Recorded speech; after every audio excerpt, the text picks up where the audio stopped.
Dobro večer, ja sam Miloš Konatar, a vi gledate i slušate jedan običan podcast. Da vam sad kažem da je moja gošća Ivana Ćupić, vjerovatno bi samo članovi njene porodice i mali broj ljudi znali o kome se radi.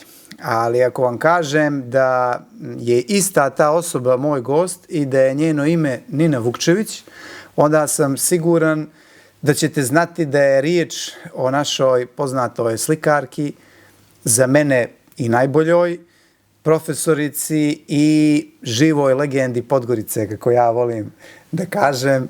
Nina, dobrodošla. Top najava. Hvala. Sviđa ti se? Postavio si me bez teksta.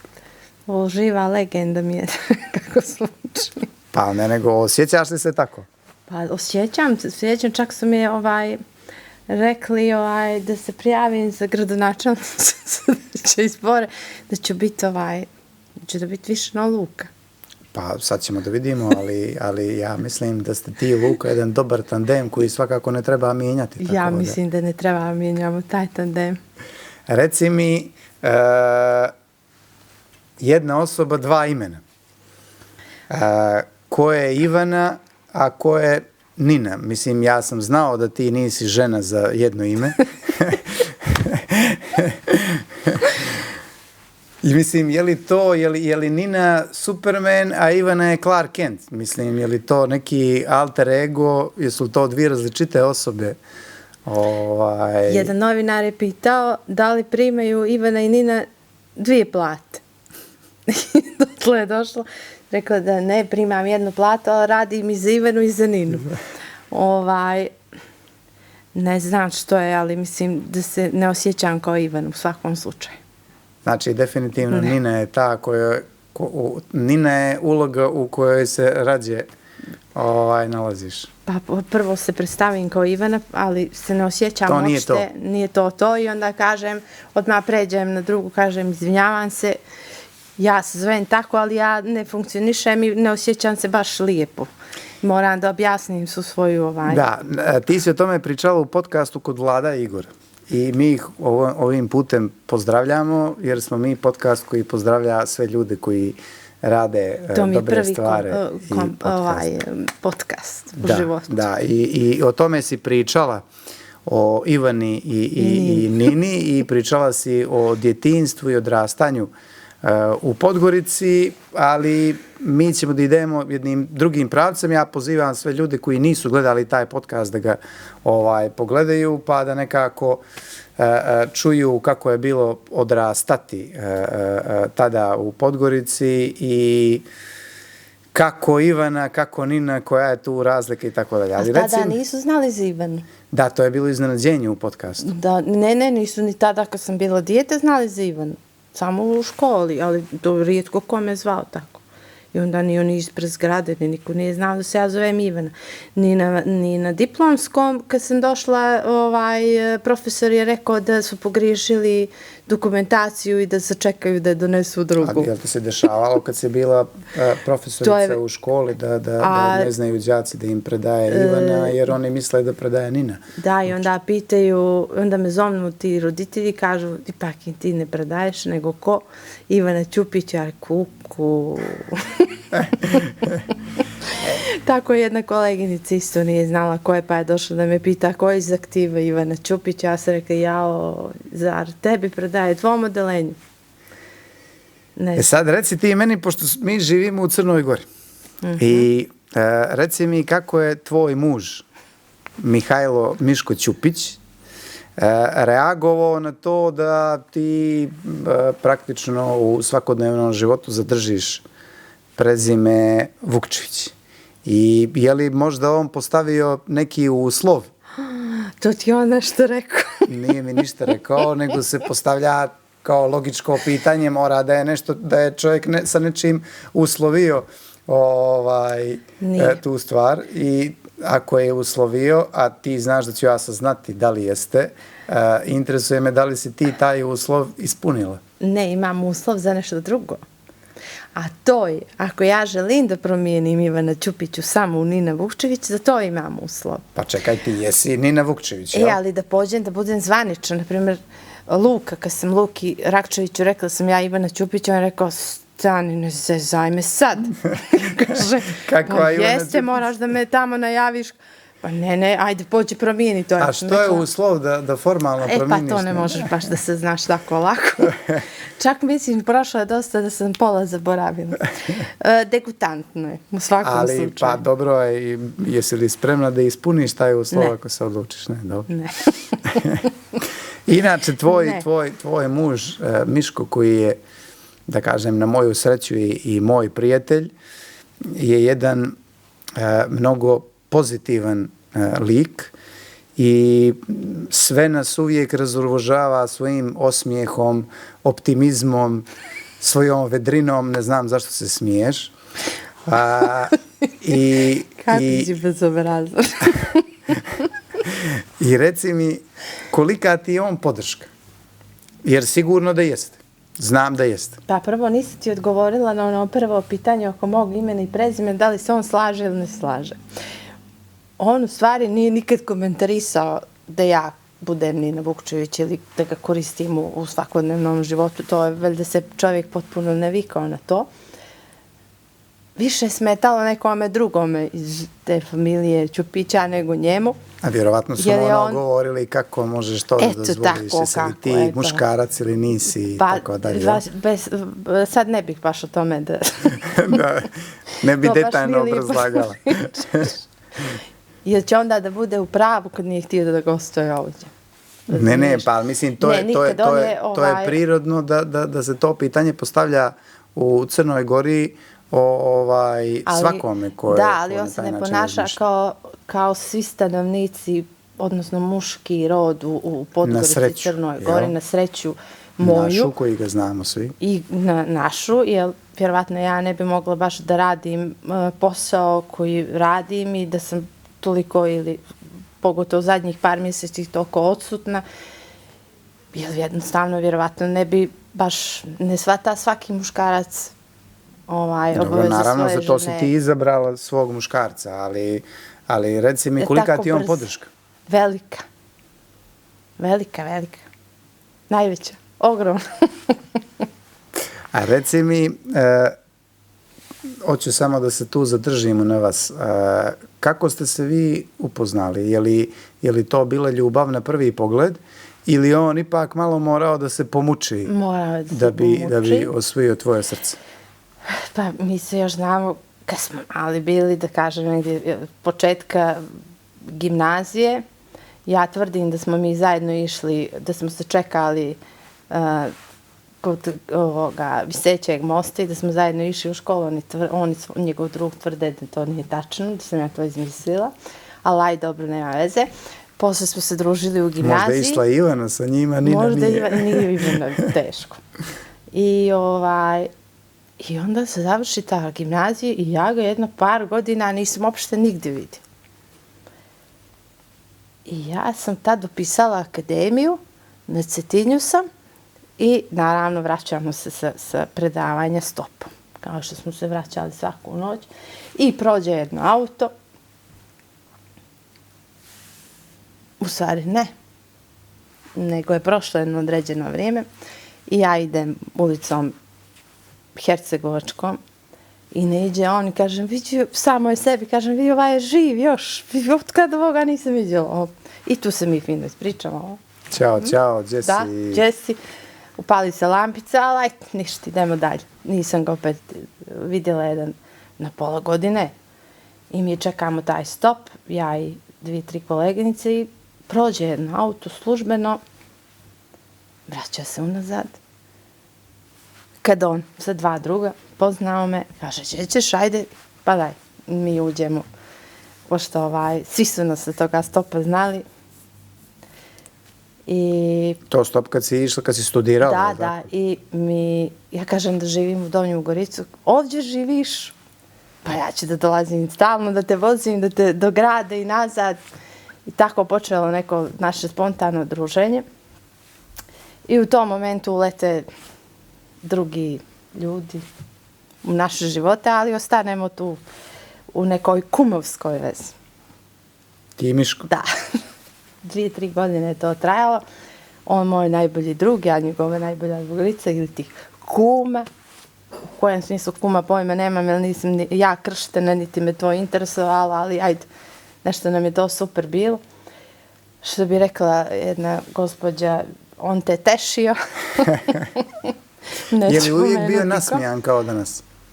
Jeste, bio je više nasmijeniji nego sad. Ja ne mogu da ga zamislim drugačije nego uvijek sasmijeh. Bio. I? Potpuno je bio nekako drugačije, ali dobro, potpuno razumijem, jer umeđu vremenu su se desile ozbiljne stvari. Dobro, oženio se i onda... Sa Ninom se oženio. I posle 2-3 godine... I kako je kliknulo? Kliknulo je na njegovu inicijativu. Umeđu vremenu smo ostali bez svojih partnera. Vi ste bili u vezama i bili ste drugovi? Jeste, svi smo bili nekako tu. On je tu služio za kad je teško da se ispričamo i tako dalje i da se nasmijemo i isprdamo. Nije on naivan bio, odmah ti kažem. Ne, ja mislim isto da nije uopšte bio naivan. Mislim da je to bio dio velikog plana. Pa je, posle tako gledajući se strane, mislim, meni to tako djeluje. Ja to tako... Neki deal. Ja to tako ne vidim. I na kraju si upala u paukovu mrežu, jo? Upala. Brzo. I sad vi... Mi sad slavimo 20 godina braka. Slavite 20 godina braka, imate jednu prelijepu porodicu, pored Miška koji je stup kuće i patrijarh. Kapo. Da. Tu su i Marta i Dunja i moj sestrić Niša. Da. I često govoriš o tome koliko ti je porodica važna. Pa, da nisam njih, na primjer, da nisam njih dvije rodila, ne znam, baš bili ovako srećna u životu, jer nevjerojatno mi je bila potrebna ta neka ženska, nije to da kažem solidarnost, falila mi je ženska neka, ne umijem da objasnim što, ali njih dvije su mi falile da bi se upotpunio moj život. Kad sam sa Nišom neplanirano ostala u drugom stanju, isto mi je nešto, govorila sam kad me pitaju šta je, ja kažem... Kako to misliš neplanirano? Pardon, nisam planirala, mislim, nisam planirala, što ću sad? Desilo se. Desilo se. Bio je planiran jedno vrijeme, međutim, dešavale su se neke ružne stvari i onda sam ja odlučila da... Hoćeš da kažeš da Niša kad bude gledao ovaj podcast, da će on da čuje da su njega... Pa nijedno dijete nije planirano. Ne, da su njega donijele rode, jeli? Da, pa rekli smo da smo ga našli. Sestra mu je rekla da ga je našla pored kontejnera.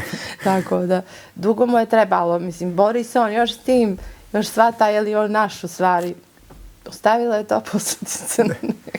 Sad, kao majka troje djece, uspješna umjetnica, doći mi do toga, profesorica u gimnaziji, sad si na poziciji direktorice muzeja i galerija u Podgorici. Kako balansiraš između tih uloga?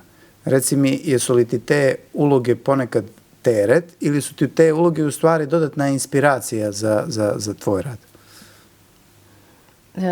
Uopšte ne razmišljam na taj način, zato što njih dvije su već formirane osobice, velike su i on je relativno blizu tom nekom pragu, da tako kažem, ali opet ajde on najmlađi, pa je možda i najosjetljiviji, pa neđe sam tu još, ali njih dvije su nekako zrele i velike i onda isto mislim da je to da ovo što se sad desilo, se desilo u neko pravo vrijeme i da ne nosim nikakvu grižu savjesti što se tiče njih ili mog osustva ili tako nešto. Sada ja kažem da ja nešto ganjam karijeru i nije majka kući.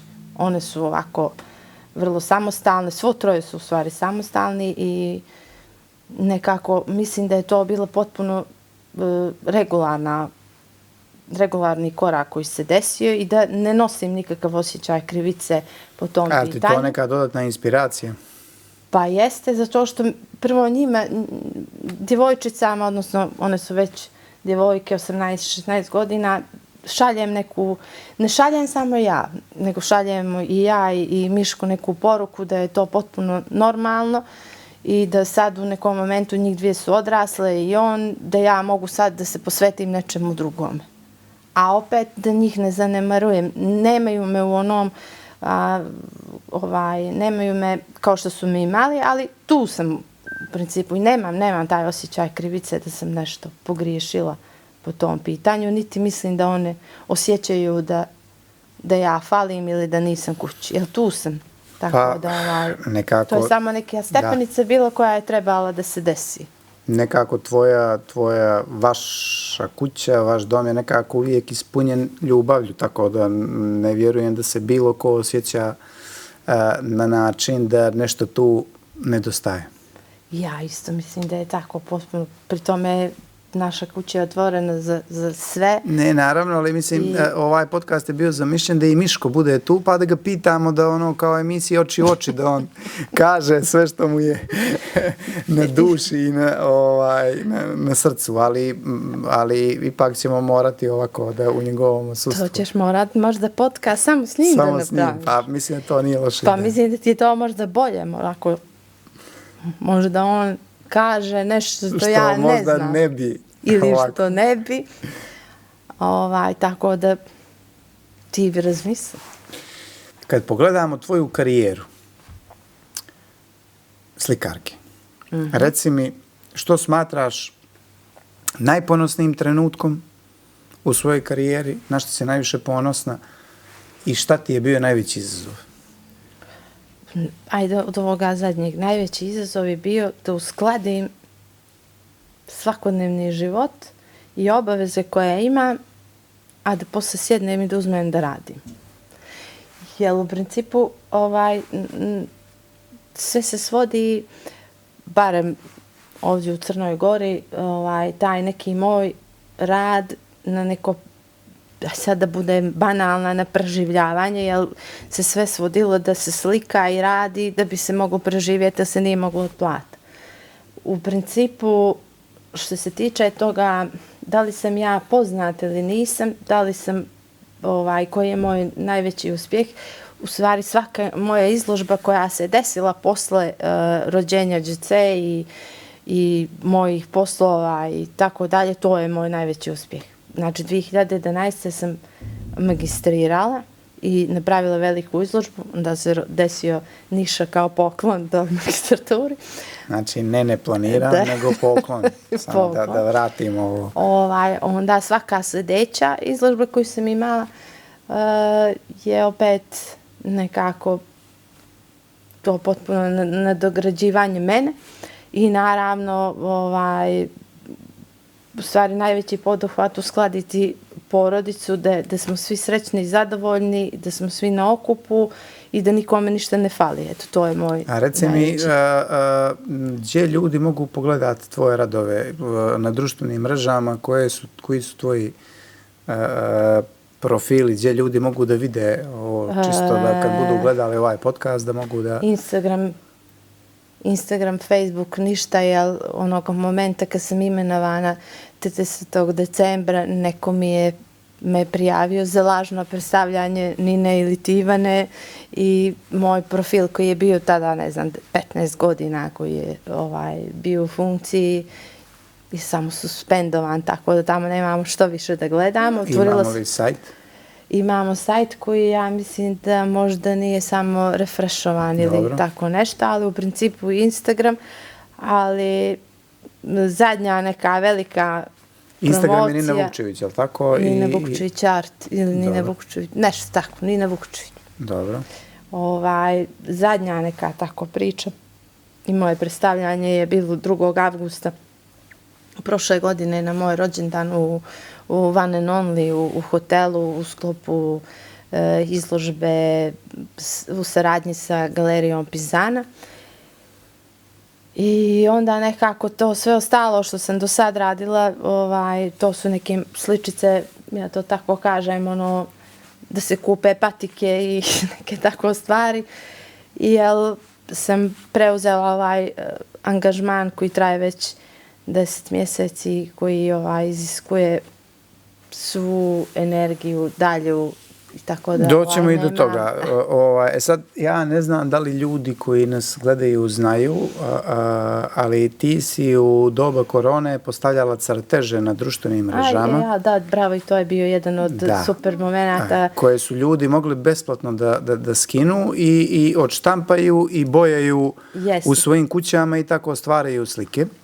To je bio izazov pod nazivom, ja mislim, slika i doma, ili tako nešto, jer je, da kažem, to bilo jedno proljeće koje smo svi morali provoditi zatvoreni u svojim domovima i ja sam lično bio baš ponosan na tebe tad, za to što si to radila i to što radiš. I ja sam zaboravila, jer se danas isto pominjem kako se život svodi i raditi i posle korona. Da, ali raditi nešto, da kažem, za sve ljude, za druge ljude besplatno, bez ikakve koristi je velika stvar i mislim da ljudi to sve manje i manje praktikuju, a ja mislim da mi upravo moramo sve više i više da pričamo o tim primjerima. Ali reci mi kakav je uopšte taj period korone, tog proljeća bio za tebe? Kako je uticalo to? Evo ovako, taj neki prvi moment kao i svima ostalima malo bio haotičan, ne malo, nego dosta stresan, jer ne znaš, neka nepogoda koju uopšte ne shvataš i ne znaš šta će da se desi i neki strah koji se uvukao. Drugo, sreća u tom periodu je bila da je počelo u rano proljeće. Mi imamo dvorište i da sam ja nekako tu neku brigu ili nešto u početku hendlala što je dolazi proljeće, onda sam imala makaze za rezanje loze, veće i manje i sekiru i ja sam tako tu nešto. Međutim, to se vrlo brzo završilo je se to sredilo za kratko vrijeme i tako gledajući šta se dešava po regionu, nisam ja znači izmislila sad tu toplu vodu da kažem da sam to ja smislila, ali koleginica iz Hrvatske Mirna Sišul i ja mislim još iz da li je bila sad Makedonija ili tako nešto, nemam pojma, isto su imali neki takav izazov i ja sam naravno s mojom Best Anom došla na ideju da odradimo tu ideju da realizujemo Slikaj dom. Bilo je čudno u početku, jel? Ali u stvari je bio pun pogodak. Zašto? Zato što su mi se javljale, na primjer, učiteljice iz osnovnih škola koje su radili online. Ja znam kako je raditi online, vrlo je bilo to teško i haotično i to je jedino što mi se u tom momentu nije sviđalo i nisam mogla baš to da shvatim online sa ekranom i kompjuterom i mislim da mi se od tad, bukvalno tako kažem, zgadio, ali lijepih momenta od tih mjesec dana gdje su mi svi bukvalno slali, od ljudi koje poznajem i koje ne poznajem, što je opet u tom momentu vrlo bilo dragocjeno da znaš da nisi sam i da predstavljamo jednu zajednicu radosnih ljudi koji su slikali moj rad na milion načina. I što su svi bili različiti, što je opet neko je štampao na platnu, neko je štampao na papiru i kao nemamo tvoj original, ali imamo naš zajednički, što sam super je, znači to je bio pun pogodak. Tako da sam za to isto vrlo ponosna, ali sam ponosna na još 2-3 projekta koji ja ne znam da li ti znaš, ali ajde, nešto mi je tako da nas, ja sam radila prije korone, ta zima 2017. ja mislim da 16. ajde ne pobrkam datume, jednu aukciju. Žene umjetnice i kolege umjetnici su darovali po jedan svoj rad i mi smo napravili aukciju 23. decembra i skupili smo oko 8.000 eura, 7 i nešto. I od tih para, odnosno tog novca, smo kupili aparat za dnevnu kliniku onkološku i za još neke potrepštine koje su trebale u tom momentu i na to sam vrlo ponosna što se tiče toga projekta.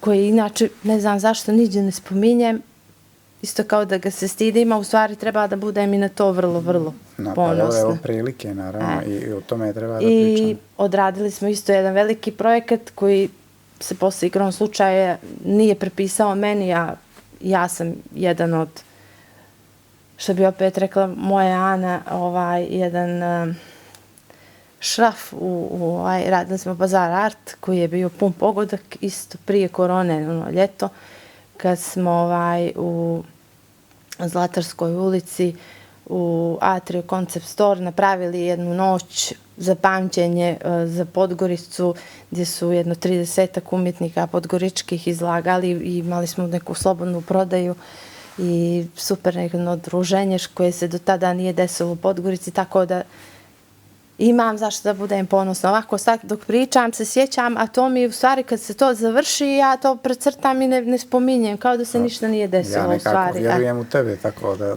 Pa ja znam, ti vjeruješ od prvog dana u meni. I ti i Miško. Naravno. Sad kaži mi... I Jan. Pomenula si žene i umjetnice sa kojima si radila ovu humanitarnu akciju, prvu na koju si ponosna. Reci mi, kakvi su izazovi sa kojima se posebno žene umjetnice suočavaju u Crnoj Gori i reci mi uopšte, da li uopšte smatraš da ima dovoljno prostora da se žene istaknu i da budu prepoznate danas u Crnoj Gori? Ima prostora dovoljno, samo pitanje imaju li oni snage i volje i želje da se bave tim. Naprimjer, kad pominjemo ovaj projekt Bazar Art, imali smo problem gdje imaš neke umjetnike koji nemaju svoj portret odrađen profesionalno. Da moraš isto, ja mislim, ili, naprimjer, ne ulažu dovoljno. Onda imamo priču da država ili ne znam ko ne ulaže. Prvo, ja mislim da ti moraš da pođeš sam od sebe i da kreneš da radiš na sebi. To što si ti talenat, ok, 99%, odnosno 1% je talenat, 90% je rad, to su nam pričali dok smo bili na fakultetu i držim si toga pravila i ja dan danas, ali mislim da moraš da radiš na sebi i da sebe sam, kao i žena i muško, nije bitno da sam sebe... Poštuješ li baš to striktno u smislu da je 90% rad ili je mislim, da li se više osjećaš na svoj talenat ili si koji je nesporan ili si ona pčela radilica koja... Ja ili radim ili ne radim, a kad radim kao kreten. Znači, nemam, ta izložba zadnja koja ja nisam u jednom momentu mislim da sam 2 dana spavala. Koliko sam tako sebi napravila pritisak. U stvari, ja funkcionišem, vjerovatno svi ljudi tako funkcionišu, barem ove koje ja poznajem. U tom nekom deadline-u ja moram da imam rok i moram da dođem do nekog baš da bi mi dalo energiju, da bi ja sad krenula. Sad kad kažeš taj deadline, je li bilo perioda blokade? Kako nije? U smislu kad nešto moraš, a inspiracije jednostavno nema. To je bilo 2011. Jesi li tad razmišljala da odustaneš? Ne, ali sam pala u duboku depresiju. I onda pošla sam čak i na bolovanje, jer nisam bila dobro ni psihički, jer ne ide. To je moment tada, baš se sjećam da ja nisam očiča glišu, nisam. I da gledam one svoje slike, kažem, kuku, meni hoću li ja ovo ikad moći više. Ili gledam to tako, ovo ja radila, znači paka. To je normalna faza kod umjetnika, jel? Pa ja mislim da jesu, ali dobro, pitaj moga muža, jel ili nije, ne znam. Uglavnom, znam da sam se vratila na posao i da je došao deadline. Možda muž nije umjetnik, ali je muž podrška, kako si pomenula u početku uvijek. Da, podršku u svakom smislu za to što sam ja do skoro radila u spavačoj sobi ili u trpezariji ili u dnevnoj sobi i onda sjećam se kad su njih 2 male bile, stoji sve sav cijeli moj pribor u trpezariji i dođu tuđa djeca, primjer, i onda krenu na stan. Ne, to je mamino, ne smije se diras, nema. Znači, oni su bili nekako, to je potpuno bilo normalno da je to tu, da tu stoji, ne diraju. Tako da, nekako, ne znam, bilo je to neko čudno vrijeme. Ali prošlo me, vratila sam Dobro, se to na je posao pošlo sad, i onda... zahvaljujući mužu imaš svoje atelje Imam. u dvorištu svoje kuće. Imaću ga još boljeg brzo. Pa, do kraja, kad se dovedu u slovi, još malo fali. Dobro, ali ipak to moramo pomenuti. Pa, I staći zasluge ljudima Pogrešno koji... će ovo sve shvatiti. A reci ti meni sad ovo, pa vidi, imao je priliku da dođe. Ali nije. Znači, reci ti meni sad, kako bi ti opisala svoj umjetnički stil? Mislila sam da ćeš da me pitaš kao Dritana koje imam obaveze ujutro. Ne. Rituale. Nećemo na Dritanove. Nećemo na Dritanove jutarnje rituale. To ćemo preskočiti. Ali me interesuje, hoću na ovu umjetničku stranu da se zadržim još. Kako bi opisala svoj umjetnički stil i izraz nekome ko nikad nije vidio tvoje slike? I sad, na primjer, recimo, ljudi koji gledaju sad nas, a nisu vidjeli nijednu tvoju sliku. Kako izgleda? Sad imaš tu ovako dvije varijante. Ja ću sad krenem da ti objasnim, da ti ne znaš kako izgledaju moje slike. Ja ću ti kažem da su to nerealni i nadrealni gradovi koji ne postoje i nikad neće postojati, a bilo bi super da postoje, sa puno boja i ja kažem i emocija. Sad, to neko koje emocije ti želiš da preneseš? Ja samo mislim, pošto da ti kažem, ja, na primjer, imam sliku koju se mi poklonilo u dnevnoj sobi i ja svaki put, to je jedna od slika koju kad pogledam svaki put ja se ne smijem. Znači, nekako sunce na toj slici i prenese mi neku pozitivnu energiju. Ali ona slika je dugo kod tebe. Ja sad kad onu sliku vidim, kad dođem kod vas, ja bi ti uzela da je malo doradim. Sad bi nešto... Šta da ti radim? Pa bilo je takvih slučajeva da sam uzela sliku i odradila i da su... Ali dobro, vidi, možda ću uzeti jednog dana da dodam nešto. Možda će ti dosaditi da je gledaš. A što znam, ja se trudim da sve i pozitivno i negativno i ono što mi se loše desi taj dan ili u tom periodu uđem u taj atelje, da sjednem, pustim neku muziku, nije bitno, možda bude najtužnija na svijet, ja ću da iznesem tu svoju emociju mojom plavom, ljubičastom bojom ili ti nekim velikim, ogromnim suncem ili mjesecom. Tako da u principu ja se trudim da nema negative u mojim radovima. Dobro, sad kad smo već kod Dritana, reci mi, osim što budiš miška, kakve su tvoje jutarnje rutine? Ne budim.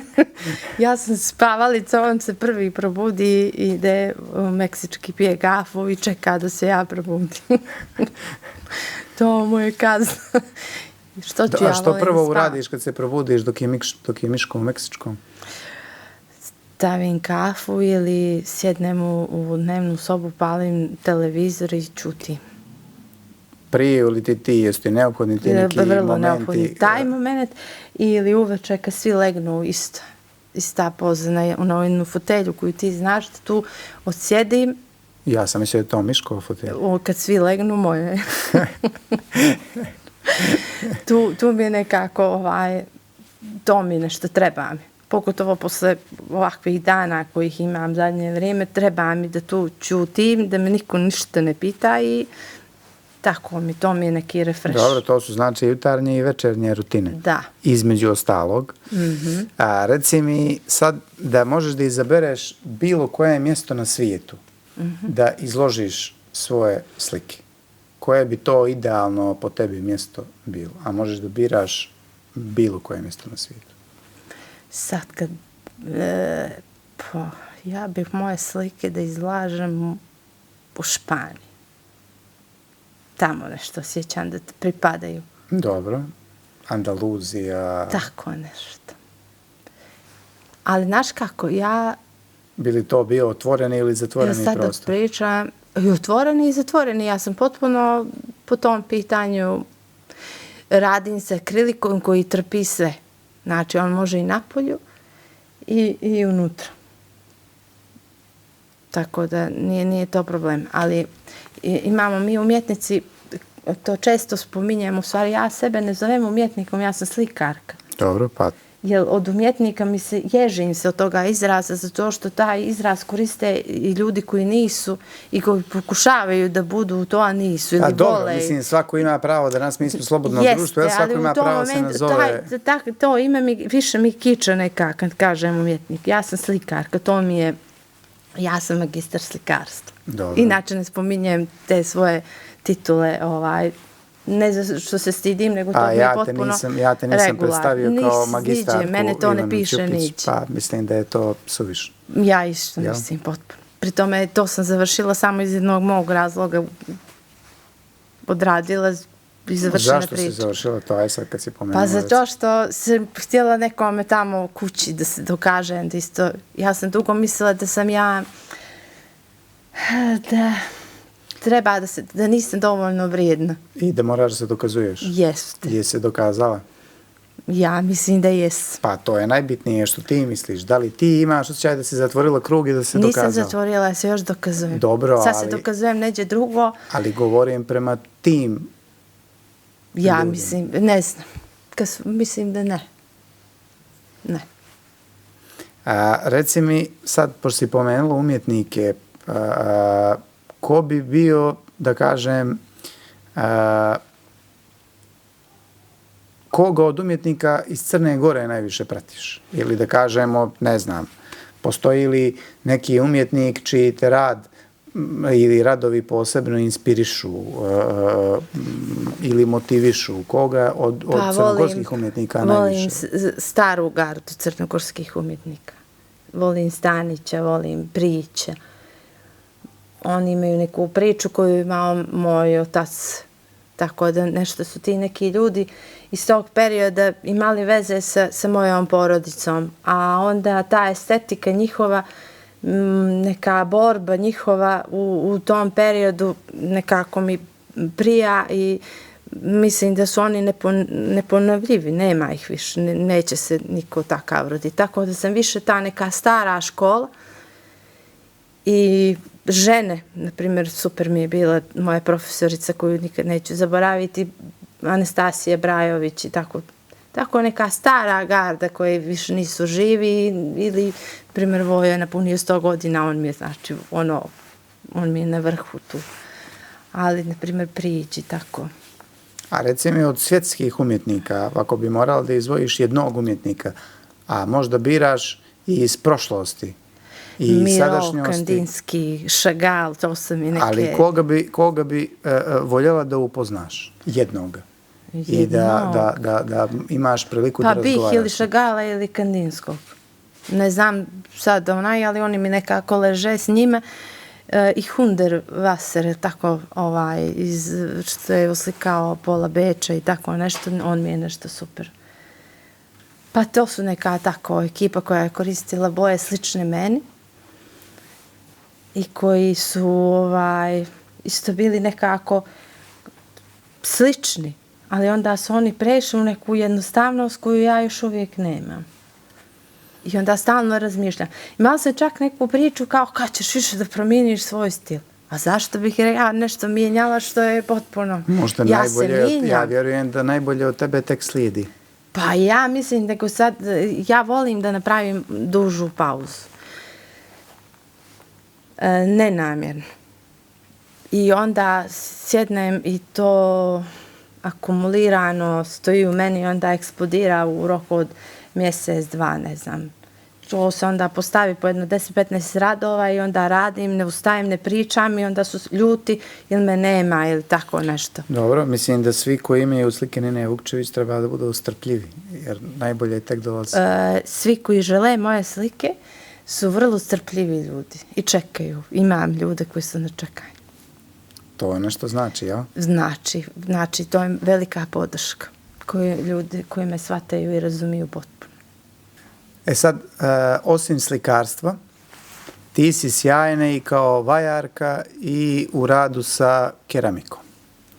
Ali po meni ti si najveći virtuoz u kuhinji.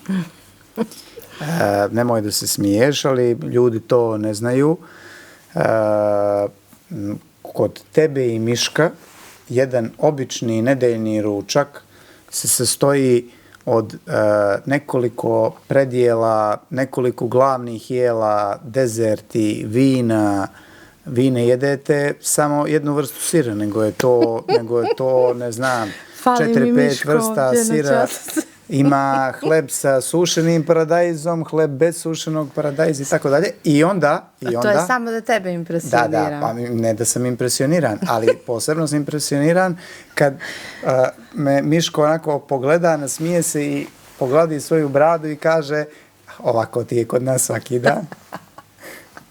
Dobro, nije baš zadnje vrijeme, tako vikendom. Kaj je majka kući. Ali dobro, šta sad? Možemo svaki dan da bude A kako stižeš ti to sve, recimo? Nekako, ne znam, meni to nije ja to volim jednostavno. Volim da mućkam, naprimjer kad sam radila u školi, malo sam ponekad malo više vremena i onda tako gledam.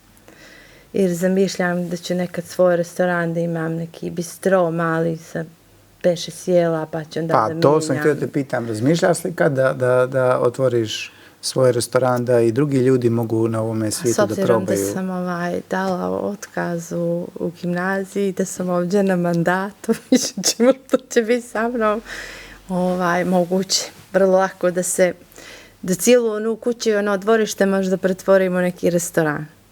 Što nije isključeno.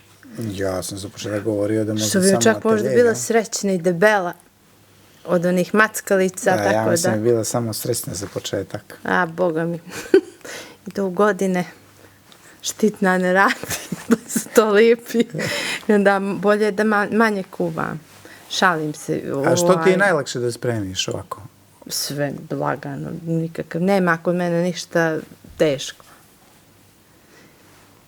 Miško se ljuti, jer ja napravim haos, ali ja posle taj haos spremam. Ja nisam baš temeljna kao oni kuvari da imam izrezano sve, nego ja to sve tu radim i onda to posle sve od jedan put. Nisam nikad u životu primijetio da se Miško ljuti, ali dobro ako ti tako kažeš. Pa dobro, jer nisam baš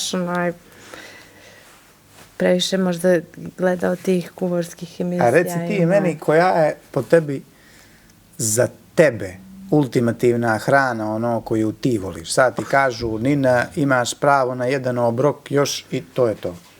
Što bi izabrala? Pizza. Pizza? Pizza. Pa ja moram ti kažem da moram da biram. Pizza i može li još jedna? Buratica. Pa dobro, stavi buraticu na picu i da, to je i ona samo. To je to. A reci mi, ako moraš sad da izabereš crveno ili bijelo vino, što bi birao? Bijelo, nešto mi je više. A tiramisu ili krempita? Mrtva trka. Tiramisu. U stvari, znaš kako tiramisu još nije... Zamisli, nisam tiramisu nikad napravila. Sprema mu se. A krempitu, jesam krempitu, ne bih parirala nikom. Sad ću ti reći, mi ovo snimamo u subotu.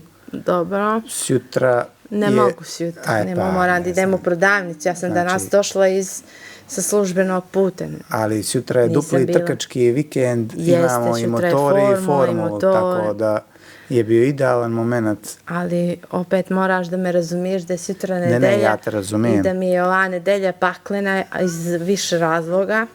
I da ja možda sutra spremim 4 ručka za iduću nedelju, jer majka neće biti kući. Reci ti meni, pizza ili focaccia? A Boga mi to ti isto. Nije isto. A Boga mi jesi meni. To ti spada meni pod isto. Dobro, šta biraš? Pizzu, pretpostavljam, obzirom ti je pizza. Focaccia s lukomici. A mladi ili stari sir? Mladi. More ili planina? More, čuš planina. Slikanje ili keramika? Moja ljubav. Ajde. Ja moram da kažem da je to slikanje, ali moja ljubav koju Pa nemoj da moraš, reci šta ti srce kaže. Keramika. Ana ili Vodana? Ana. Sad kad smo kod Ane i Vladane i sad kad sam pripremao ovaj podcast, Dobro. u nekom širem društvu su komentarisali mi ovdje ko će biti potencijalni gosti. I kad sam ja pomenuo tvoje ime, neko je prokomentarisao kako će ona sama da gostuje kad se ne razdvaja od drugarica. Razdvajaš li se ti od svojih drugarica, Tomirici? Pa razdvajam se, teška srca, ali svi mi imamo svoje obaveze i porodice, ali se dese momenti kad smo barem jedan put nedeljno, ili možda čak 2 puta nedeljno zajedno, što neka se ne vidimo ni po 10 dana, ali tu smo, zajedno smo. Dobro, ja tebe znam kao velikog boema. Sad reci ti meni, jesi li ti glavni organizator druženja? Mogu li oni uopšte da isprate tvoj tempo? To mi prvo reci. Ne, moj tempo ne mogu, jer su oni potpuno kontra mene. Tvoje drugarice, jel? Da. Ali ja sam, kako se zove onaj kameleon, ja se fino... Ti se prilagođavaš njima, Ja se prilagođavam ekipama. A reci mi, je li se nekad sad kad kažeš ovo da te ne mogu ispratiti, je li se nekad desilo da ti sve organizuješ i oni ti kažu ajde Nina organizuj, idemo, ne znam i tako dalje i onda pred sam izlaza kažu a znaš kako, ko će izlaziti noćas, ajde bolje da ne izlazimo i tako dalje. Ima toga kako hoćeš, ali u principu to se ujutro rešava. Ujutro, kad smo svi idemo li, idemo. Kraj, nema. Posle ne znam, dopuštaš. Znam, desilo se jedan rođendan. Jer smo organizovali rođendan, neću imenovati osobu koja smo organizovali rođendan koja se nije pojavila samo o sebi, tako da je. To je to. Da, to pa dobro, to je potpuno normalno. Je li ti to jedna od inspiracija, recimo? Pa zašto da ne? Ja bi u stvari, ja sam u stvari vrlo pokretna, ja bi baš svuda nešto radila i išla i ja sam, ali ne mogu moj tempo da isprate mnogi. Dobro. Tako da mene nekad moja, ali sad će neko pogrešno da shvati da mene neka moja shvati koga hoće. Sputava, ili ne, ali to je neki balans. Inače, dobro. ja ko zna, ja mogu do 3-4 ujutro, mislim, potpuno. Dobro, pa što? A znam, ali... Reci ti meni, u jednom intervjuu si pričala o svom ocu, kao o čovjeku koji je uvijek bio okružen umjetnicima, dobrom riječju, dobrim vinom. Jesi li ti bojem na njega? A znaš šta je, pa dobro, ajde, ali ja sam potpuno drugačija od njega, ali opet se mogu da kažem kao... Jesi li ti ćerka svog oca? Jesam. Jesam, mogu da kažem punih usta. Samo što ja mislim da sam ja radila da sam radila na onim njegovim greškama, ali opet ja sam ženska u Crnoj Gori, to moram da nagovijestim. Dobro, pa o tome i pričam. Ja ne mogu da budem do kraja ćerka svoga oca, jer će to da bude prokomentarisano na vrlo loš način. Dobro, ja sam a da li tebe nešto, ali da li te pogađaju ti komentari? Ne, više me to ne pogađa, ja radim, ja sad, zato što ja imam svu slobodu i svu demokraciju, da tako sad kažem, svojoj kući. Kažem svojoj kući, to je kući s mojim suprugom i mojom djecom i ja isto mislim da na taj način šaljem lijepu poruku svim ćerkama, ali opet sutra ja ne znam što njih čeka i kakvog će muškarca da nađu. Možda će oni sutra mene da kude ili da kažu da smo možda mi njima bili nekako preidealni, da to u stvari ne postoji, nemam pojma.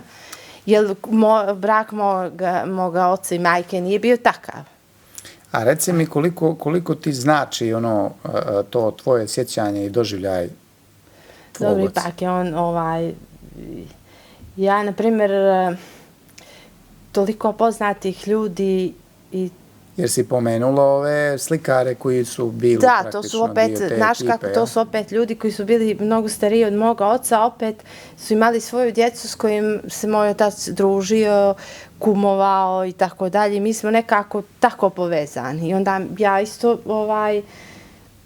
na to je emocija koja mene jednostavno drži. Je li ti on inspiracija za tvoje slike? Pa ne znam, nije. mi smo kontra, a možda smo isti, ne znam, evo sad možda se ja borim da nisam kao on ili tako dalje, jer opet ja prvo nalazim da sam žensko, a on muško, pa da, se nekako ali ti nisi javno pričala o njemu, ali privatno svi koji te znaju za tvoju vezu sa njim. Pa mi smo jednostavno vrlo slični. Drugo, mi imamo taj neki, opet, to je on sve pričao da imamo neki gen od Radonjića, jer njegov deda, moj prađet, je bio Neymar, napravio čak, mislim, 24 ili 27 kuća u Staroj Varoši, u nekoj od njih se on i rodio. Ja stalno pominjem da su mi ti Radonjići nekako najbliskiji, da ih strašno nešto volim, emotivno sam nešto, mi znači to prezime. Pogotovo svi i narodni heroji, to su njegovi ujaci po kojima se ulice po Podgorici, Gojko i tako dalje, Radonjić, sada ne nabrajam, to su babine braće, tako da sam nekako više za njih. I on je imao u svojih 10 ruku, 10 prstiju, lapsus, mnogo zanata. On, na primjer, napravio sam kuću.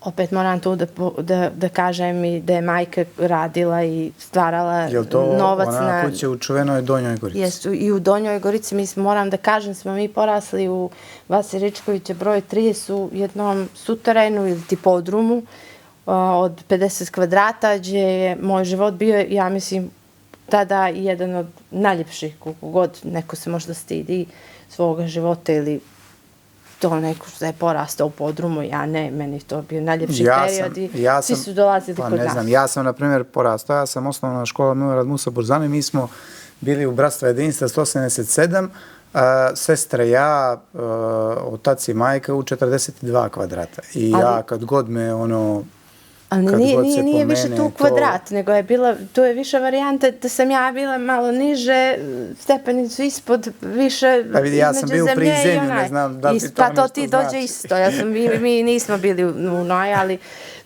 tu su dolazili svi, znači tu je bilo doživljaja kakvi hoćeš, mislim, super, najljepši period mog života je bio u tom stanu. Broj kvadrata stvarno ne znači. Ne znači apsolutno ništa, jer mi smo svi spavali, nas troje smo tada, moja 2 brata i ja smo se spavali u istom krevetu, to je bilo potpuno normalno. Onaj koji je u sredini bi valjda nagrbusio, ali dobro, što ćeš, to je to.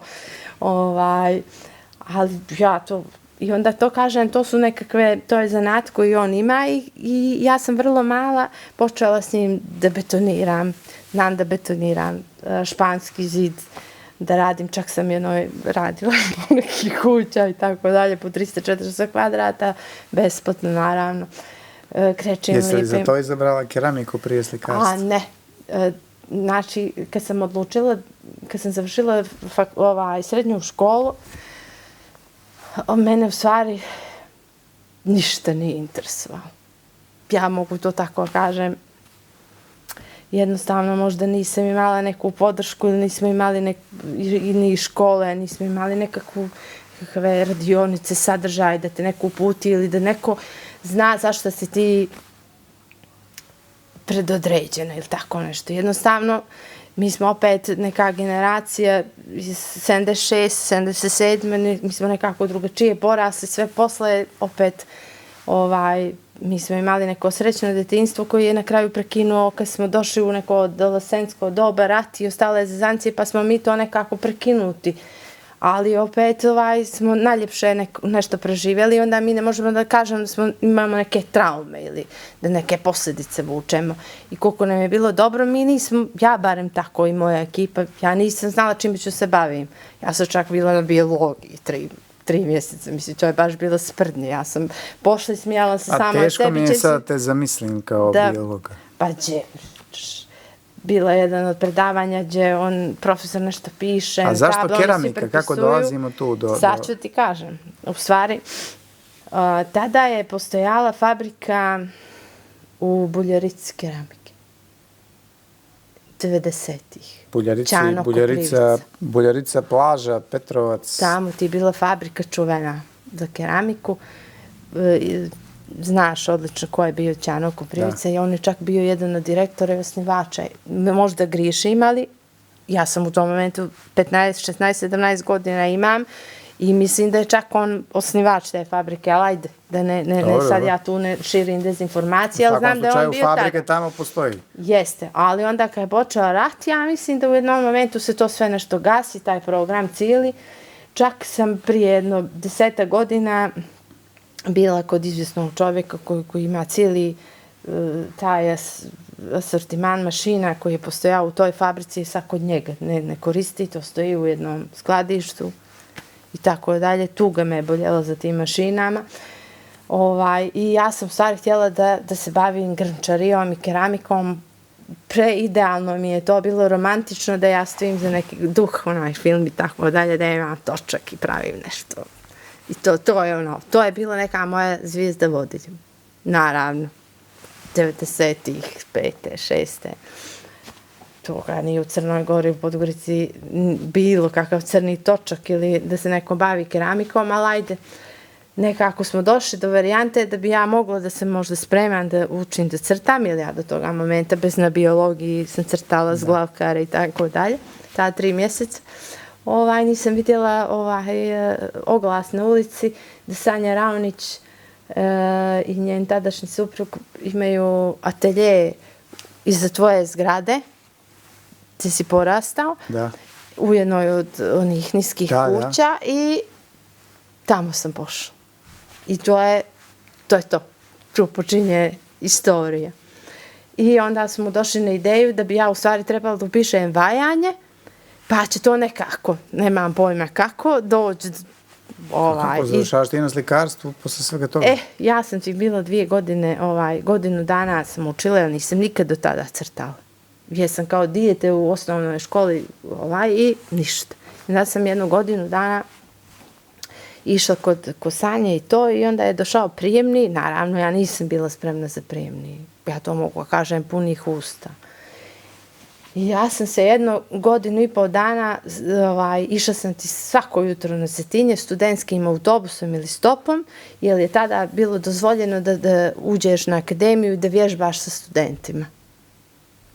Tad je bio čuveni Gvozdo, profesor crtanja, tad su bili čuveni profesori vajanja, Milatović, Sreteni, Babović i tako dalje. Da li ti tad znaš ćeš li vajanje ili slikarstvo? Pa ja idem, jer kao tu, znaš, imaš u tom momentu imaš varijantu da se na vajanju najmanje studenata prijavi i da ću tu lakše da prođem i da ću to savladam.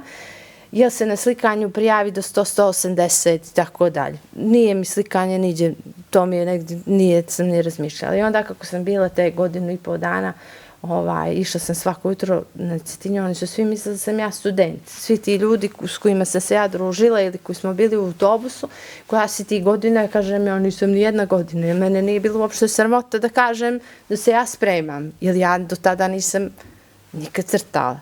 I ja sam 1 godinu. Zato sam rekla 90% je rad, a 1% je talenat. Znači, moraš da budeš, ja sam zagrizla, jer u tom momentu shvatam da je to jedino nešto što ja umijem. Eto. A 100% je sreće jer si na tom istom stopu srela Miška. Miška, jeste. I tu je počelo. Tako da...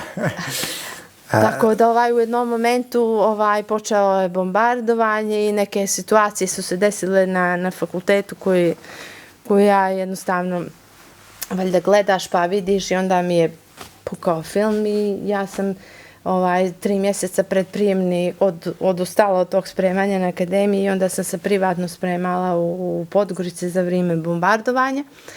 I mogu da kažem da sam za ta 3 mjeseca naučila više nego za 1,5 godine dana.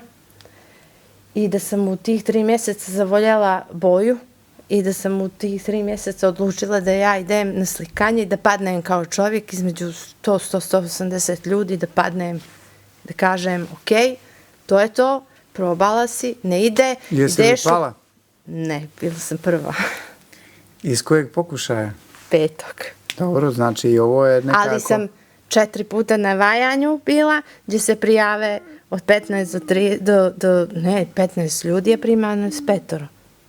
ja budem uvijek prva ispod Da, crte. ali Ja nekako nisam je ovo- izdvajala u resicu ili nešto Da, tako. ali neku ovo glupost. poruka svim ljudima da ne odustaju. Meni se Ja to mislim, sviđa. nema odustajanja.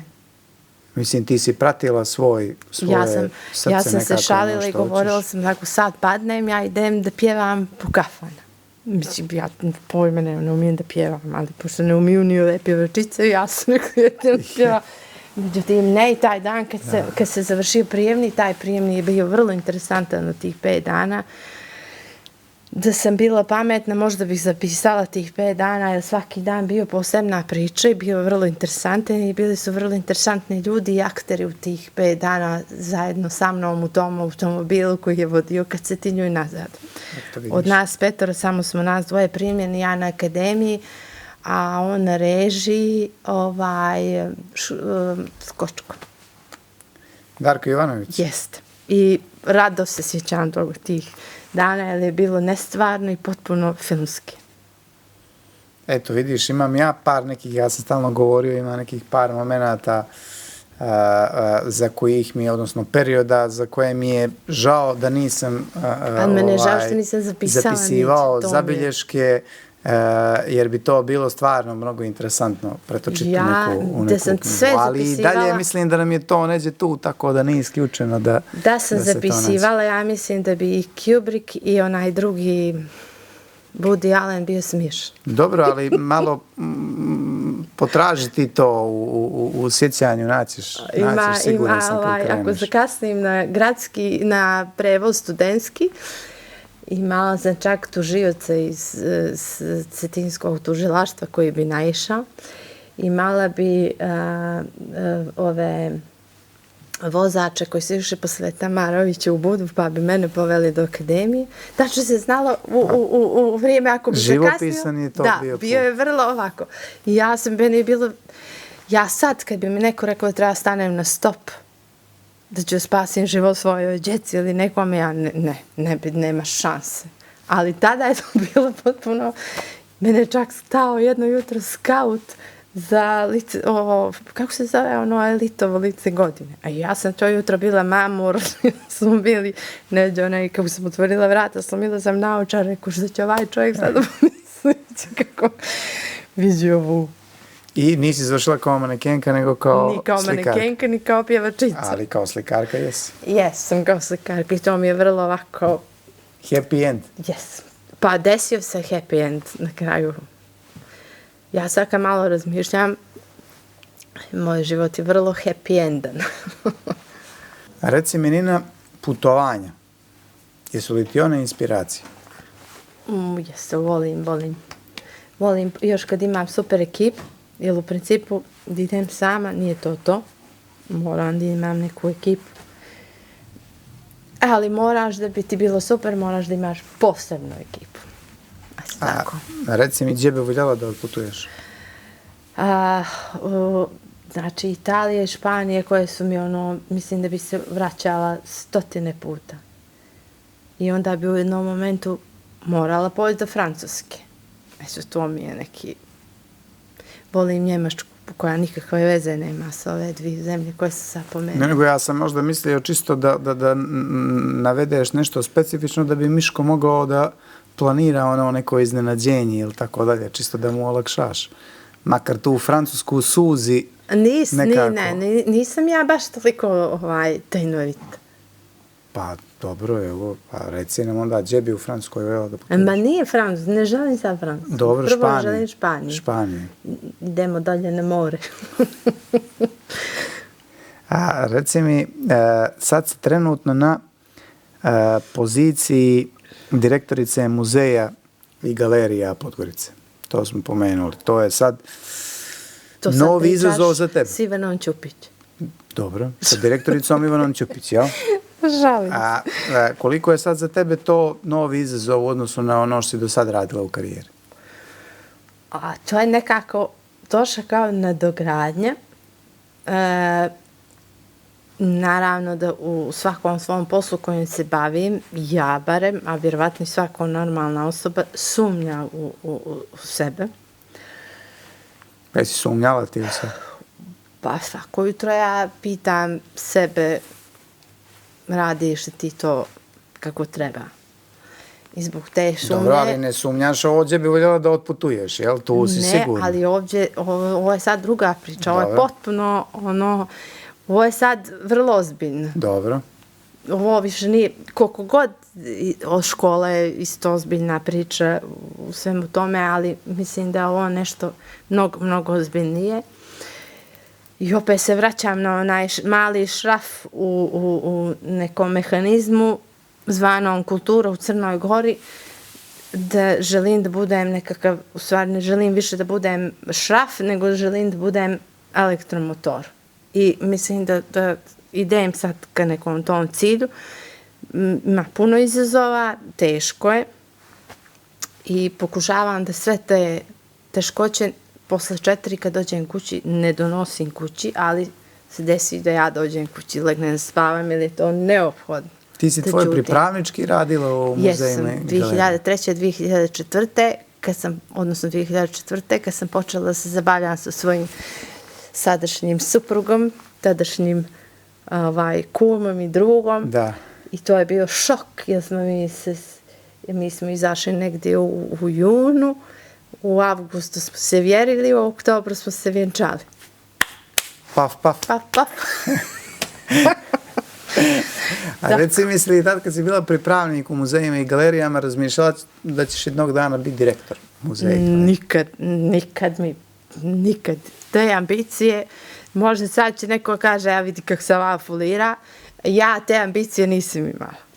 Ja sam imala samo ambiciju da ja dođem, da radim tamo, jer mi je bilo lijepo.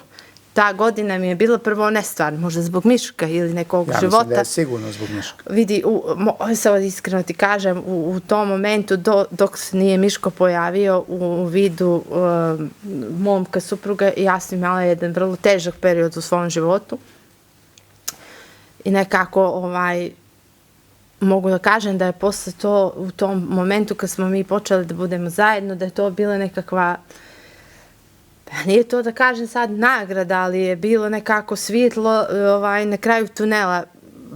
Vrlo mi je bilo teško, to sad možda javno, bio je jedan težak period, 1-2-3 godine, ne bi ga eto nikome nešto tako ni poželjela, jednostavno nije to to. Ali sve što je teško je taj izazov da se pređe, jel? Pređe se i to je nešto iz čega naučiš da to više ne treba ili ne valja to tako i idemo dalje i želiš samo sebi najbolje. Eto, tako da mnogo mi je tamo bilo lijepo. Nisam se tamo ja za tih godina, nisam imala neku tu značajnu ulogu, ali jednostavno sam gledala, bilo mi je mnogo lijepo, interesantno radno mjesto, međutim, nije to više kao što je bilo tad. Nekakvi su se međuljudski odnosi umeđu vremenu tamo nisu baš kako treba, nisu bili. Ja se sad trudim da to bude... I uspijevaš? Pa ja mislim da da. Jer ja ovako kako se sad prema tebi ili kako ja pokušavam, ja se ne ponašam sad kao neka osoba koja je ovako, a ti si dolje, nego ja sam potpuno... Kazala si da si ti super tandem sa Lukom Rakčevićem. Jesam. Kako funkcionišete, što misliš o njemu s obzirom na to da sad često ja vas vidim zajedno na otvaranju nekih projekata, umjetničkih događaja i tako dalje. Mislim, i osjećaš li kod njega da imaš podršku za ono što su tvoje ideje, što želiš da uradiš? Si rekla da ne želiš više da budeš raf, nego sad elektromotor. Znači, ja moram da kažem punih usta da sam ja ovdje došla na dogovor sa Lukom. Luka je bio taj koji je meni to predložio. I mogu da kažem, ja sam u prvom momentu, prvo sam vrlo zahvalna što me se sjetio, ali opet moram da kažem i zahvalna što se sjetio i što je shvatio ili jednostavno ne znam. Dobro, ali ja ne mogu sad da se sjetim bolje osobe koja bi mogla da bude direktor muzeja i galerija Podgorice od tebe, iskreno. Pa ne znam, ja, na primjer... Meni je drago što Luka je to potpuno iskreno prepoznao i ostvario. Ali ja isto kao svaka obična osoba stalno razmišlja o svojim postupcima i nekako samu sebe ne misli baš tako kako drugi ljudi misle, jer uvijek... Dobro, ali ti si podgoričko dijete koja ja jesam je... i to je on prepoznao i ja Ima li bolje reference nema. da neko bude na toj poziciji? On me je prepoznao i ja sam tu zbog njega i on je Kako tu zbog mene. Kako funkcionišete vas dvoje? Ja mislim da funkcionišemo fenomenalno. On čak mene neđe spušta i umiruje, jer ja sam temperamentna i ja kad ne iđem na neki problem ili na nešto što meni ne odgovara, on se smije, jer on je vjerovatno to mnogo prije prošao. Ja sad sa 50 godina neke stvari treba da prežvaćem i naučim, jer ja to nisam malo u školi, mislim.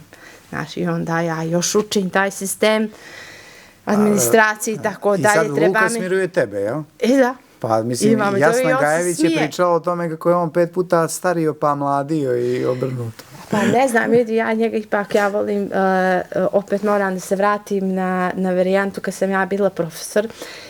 Tad je bilo manje đaka i ja nisam Luki bila profesor, mi smo se tamo, svi smo se poznavali, manji broj đaka je bilo i onda smo nekako funkcionisali i po hodnika i kroz dvorište i nekako tačno se znalo ko je s kim i nekako smo se tu udružili. Ja se nisam nikad njima predstavljala kao neko ko je iznad njih. Ja sam njihov drug bila kao profesor i to oni svi znaju. Ili smo bili drugari i na nekoj super varijanti ili nismo uopšte bili ništa. Nekako iz tog našeg odnosa smo ja i Luka došli do ove faze gdje smo sad, gdje je on meni nadređeni, ali se ne ponaša u skladu sa tim, ne ponaša se tako, isto kao što se ja ne ponašam u muzejima, da sam ja neko i nešto, ja sam ista kao 2004. prema svime njima, jer oni su bili tu. I pokušavam da dovedemo barem tu kulturu grada na neki veći nivo, na neku veću vidljivost, na neku veću posjećenost i mislim da sve što sam predložila Luki po tom pitanju je potpuno prihvaćeno, ne kao nekakvi politički poeni, nego jednostavno nešto što zajedno želimo bolje i ljepše za Podgoricu. Ali već se vide rezultati toga, tako da to je jasno za taj kratak period. Ja se nadam da je tako, ali ja ne mogu da se opustim, jer ja sam... Vidi, i ne treba da se opustiš. Ne, jer ako se opustim, bojim se, Boga mi, da to ode. Ne, niko od nas ne treba da se opusti. A reci mi, kakav je tvoj odnos, pošto si pomenula, si bila pripravnik u muzejima i galerijama u Podgorici, kakav je tvoj odnos prema mladim umjetnicima koji tek dolaze? I što bi im poručila? Ja im nudim prostor koji god doće, u principu za neki početak gde ne idu, imaju art galeriju, Kuslovu kuću, za neke spoljne izložbe, galeriju Rista Stijovića koja je prije nego što sam ja došla su renovirani i nijedna metropola im ne može da im zavidi kako izgledaju tih prostora. Mislim da imamo vrhunske prostore i da treba sva mladost koja... Ovo galerija Rista Stijovića je bila fenomenalna. Jeste, dvorište, ja sam trebao da snimam neku emisiju za RTCG i razmišljali smo koje su lokacije i bilo je nekako, to je nešto potpuno novo u Podgorici koju sigurno 95% ljudi u Podgorici ni ne zna. Ne zna i sad moramo da radimo na vidljivosti tog objekta. S tim da opet moram da kažem da je taj objekat renoviran i sređen prije 6 godina, ali iziskuje ponovo neku reparaciju i sređivanje, tako da smo u tim nekim procesima, ali da to zanemarimo, da su vrhunskih prostora i da imaju, što se mene tiče i moje ustanove koju ja predstavljam, otvorena vrata za sve njih i da moraju da dođu jednostavno, da se malo popričamo, da se daju sugestije, da im se pomogne ako žele da čuju. Ali prvo možda treba nešto da te šupi po glavi, pa ćeš onda možda da dođeš da poslušaš nekog. Dobro, dok te ne šupi, reci mi, da li bi ti svoju djecu podržala kad bi vidjela kod njih tu umjetničku nit? Zašto ne bih? Mislim, obzirom na sve ono što si ti prošla. Kakav je život umjetnika. Ja sam imala podršku i od oca i od majke u tom momentu. Tako, možda čak i veću od majke nego od oca, jer on je tako nekako, kako to ne možeš, jel to se podrazumijeva da moraš i da to umiješ, ali ne umiješ, moraš da radiš na tome, moraš da vježbaš. Ja sam s njim betonirala, znaš šta sam ja? Postavljali smo mozaik, 200 i nešto kvadrata, a mozaika sam odradila u momentu kad nisam još ni student, znači. Tako da, ne znam, neke takve stvari, ali ono konkretno, neke finese kod vajanja, kod crteža, neka mekoća koju ti moraš u jednom momentu da dobiješ, da ti treba rad, ne možeš ti džabeti, možeš ti da imaš talent, ali kad nećeš, kad mi kažu kao dijete je bilo talentovano. Gdje je bio do sad? Šta je radio? Mora da radi. Moraš da radiš. Kao u svem? U svem moraš. A reci mi, isto tako, izvini što te prekidam, kako moraš da radiš, moraš i da učiš. Da gledaš sa strane i da slušaš. I da radiš na sebi u svakom mogućem smislu. Moraš da odradiš za sebe svoju promociju. A oni to ne rade, nego je najlakše reći kako država ne pomaže i ne utiče. Ne, jer ti nisi napravio ni sajt, ni svoju profilnu stranicu, niti običan profil ili nešto tako. Mora da se uvede na akademijama i fakultetima umjetnosti i neki menadžer. Znaš kako, ja to stalno ponavljam, mi kad smo krenuli, na primjer, s ovim podcastom, i tu smo bili, ne znam, Nikola, Miloš, Eldin, Draško, ne znam, nas nekoliko, i prva reakcija svih ostalih ljudi je ono kao to ne može. A kako ćete, to ne može, svake nedelje gosti, nećete uspjeti ovo ono i tako dalje, ali... Zašto ne može? Ne znam zašto ne može i zašto ljudi, nekako mi, možda je to mentalitetski da nam je uvijek lako da kažemo da nešto ne može i da treba odustati. A reci ti, pošto na neki način i tvoje slike dobro su na neki način tvoja djeca, jel? O da, znam što ćeš sam vidjeti. Dobro. Odvajaš se teško od njih? Odvajam, ali kad su u pitanju moja prava djeca, ja moram da se odvojim bez ikakve emocije. Dobro, naravno, ali jer tvojih slika ima i u Americi i u Australiji. Svuda. A ja tamo nisam bio. Da. A postoji li neka slika za koju si zažalila što si je prodala? Što je nisi sačuvala da ostane kao neki legend? Naravno da postoji. I dalje žalim za njom.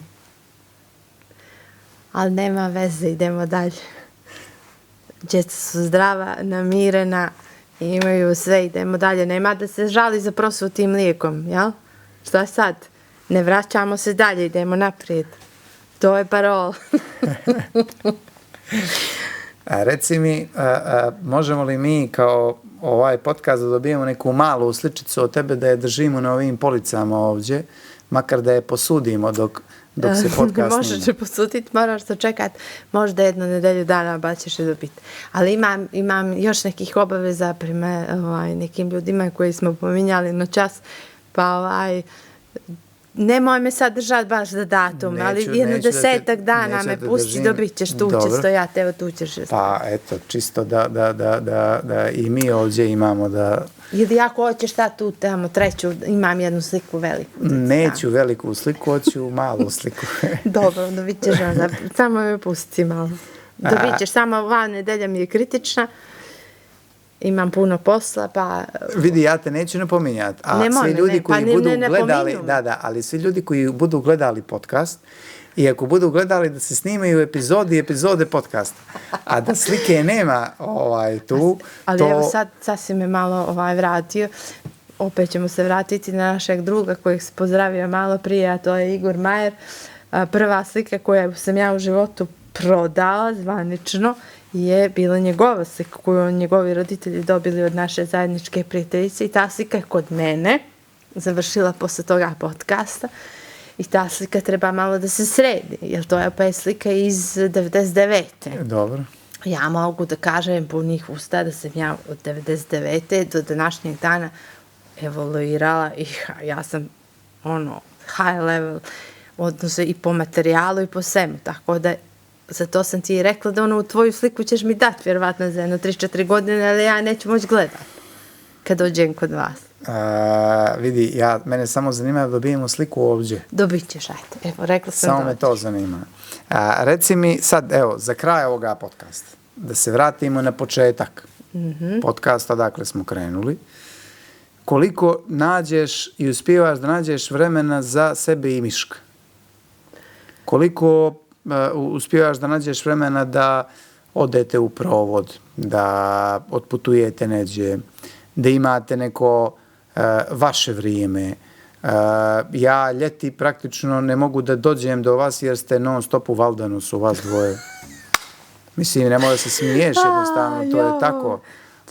Prošle godine 4 dana, ove godine 4 dana i godinu možda prije 3 dana. Ja mislim da to nije tačno, ali nema veze sad.